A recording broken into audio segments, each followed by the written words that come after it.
First of all, without saying how it ends, I just wanted to say I really liked the way it ended. Yeah, again, without kind of giving that away one way or the other, I think that we set out to make a particular kind of film that was truthful and kind of intelligent about these two characters and about the condition of somebody with Asperger's and all the obstacles that they would face and kind of any of us face. And the idea of an ending that would somehow suddenly wrap all that up in string and say, it's done, would have gone against all the work up to that point. So certainly the first time I read the script, there was a sense of like real palpable relief when I got to the end and felt that it didn't betray the rest of the movie. Well, I also think that chemistry in any kind of movie, especially a romance, is so crucial. Paramount. It is, but I think that chemistry, though, is primarily in the writing and then subsequently in the acting of the writing.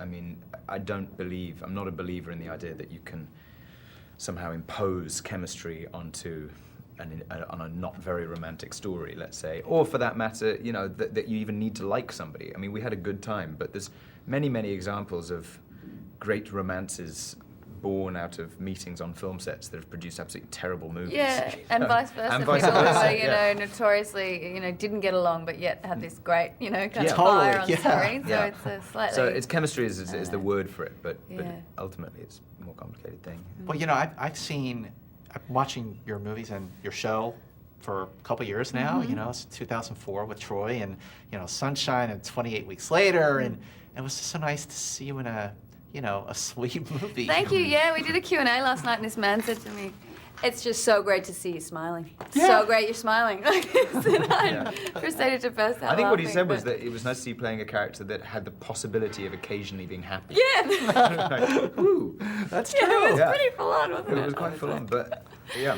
No, that was one of the things that attracted me to it. Was she was something I'd never been approached with before. I think you tend to, obviously, you get a certain role and then, you get typecast a little bit. I think also that maybe that like probably Adam is like superficially a more unusual character, but I actually think that Beth is a really, that Max, who wrote a really unusual character, particularly for an actress to play, because yes, she's attractive and it's a love story, but there's a lot of quirkiness and there's a lot of things that, in my opinion, like basically actors don't get the opportunity to play very often. Absolutely. Yeah, she's unconventional. And the whole backstory with the father, I thought was really interesting because, again, without giving anything away, I believed them. Yeah. Yeah, and that Peter did such a good job. He brings that kind of presence to the role, and he's very sort of has that overbearing kind of. He's really good. He was wonderful. Now, I was reading the background on the film, and I know that you are friendly with someone who has Asperger's. Yeah, I have a family friend who has Asperger's. Yeah, so I So- knew a little bit about it, but I didn't go too overboard with my research in terms of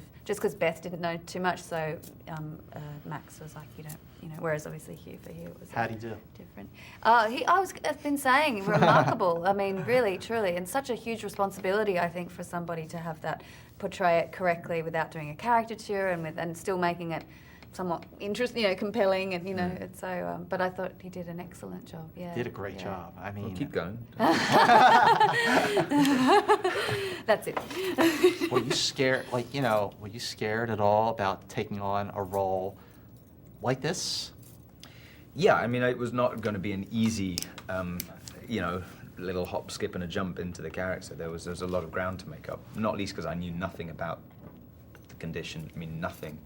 And in a sense, the more I learned, just the more I appreciated how demanding, how challenging it would be. Sure. But it's a good kind of fear. It's one that, having done it and got it over with, I would say it's the kind of working experience you wish you could have more often. Has anyone with Asperger's seen the film and commented on it? I know that recently they've been, the filmmakers and I guess Fox as well have kind of reached out and been screening it specifically for groups of people, either with Asperger's or connected to it in New York and here in Boston. But to be honest with you, when we watched it at Sundance, I watched 2 screenings, and both times I was approached afterwards by people. These are large audiences, but not like vast. 1,000 people, a big cinema. Approached by people that were there with their children who had Asperger's, or there was the headmaster of the school where one of the screenings took place who told me about his pupils. You can't take any large group of the population and not reach people with Asperger's, because it's more common than most of us touches realize. everybody, it really does.